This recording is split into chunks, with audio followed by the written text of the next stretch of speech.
क्या हो अगर सूरज ही गायब हो जाए? क्या पूरी दुनिया अंधकार का सामना कर पाएगी, या हड्डियां कपा देने वाली ठंड का? क्या हम स्पेस में उड़ने लगेंगे?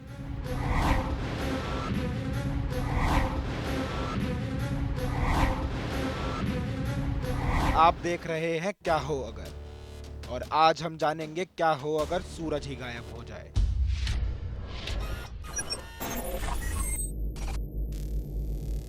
हमारे सौरमंडल का सूरज ही एक अकेला तारा है जो हमें रोशनी प्रदान करता है।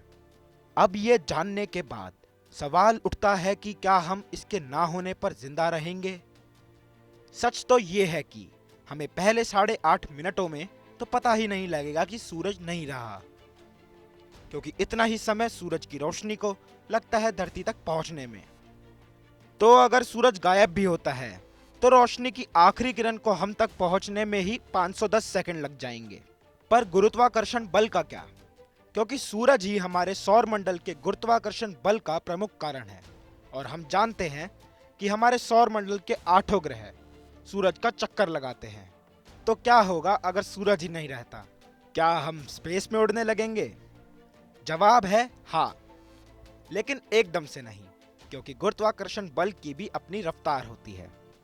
ये आइंस्टाइन द्वारा रचित थ्योरी ऑफ रिलेटिविटी में साबित किया गया है are concerned here with an act of humanity.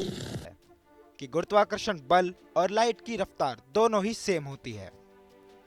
इसका मतलब है कि धरती बिना किसी सूरज के भी चक्कर लगाती रहेगी, और किसी को भी आने वाले अंधकार का इल्म भी नहीं होगा, लेकिन केवल पहले 8.5 मिनट तक। सूरज के गायब होते ही पृथ्वी आकाश में 18 किलोमीटर की तेज रफ्तार से ट्रैवल करने लगेगी। अनुमान लगाएं कि इस रफ्तार से धरती अगर किसी प्लेनेट से या किसी उपग्रह से नहीं टकराती तो धरती एक सीधी लाइन पर अगले 43,000 सालों तक चलती रहेगी, जब तक उसे कोई ऑर्बिट नहीं मिल जाता।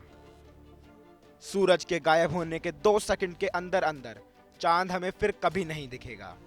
फिक्र मत कीजिए, घरों की इलेक्ट्रिसिटी काम करती रहेगी, पर शर्त है आपका घर सोलर इलेक्ट्रिसिटी पर निर्भर ना हो। सूरज के गायब होने के बाद हमें छोटे पेड़ पौधे जल्दी मरते दिखेंगे। कुछ ही समय में धरती का तापमान 32 डिग्री फ़ारेनहाइट पहुंच जाएगा।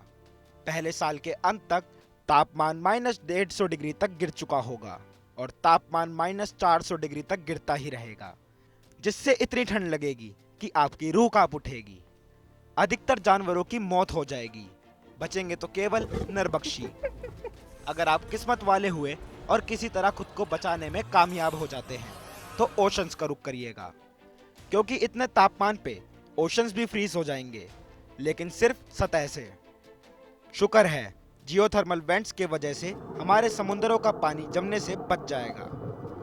पानी में केवल वही ऑर्गेनिजम्स बचेंगे जो जियोथर्मल वेंट्स के पास होंगे, क्योंकि उन्हें जिंदा रहने के लिए सनलाइट की जरूरत नहीं होगी। फिक्र मत कीजिए, आपको समुद्रों की गहराइयों में नए दोस्त बनाने की जरूरत शायद अभी तो नहीं पड़ने वाली। अपने घर के काउच पे बैठ के इंतजार कीजिए अगले क्या हो अगर का।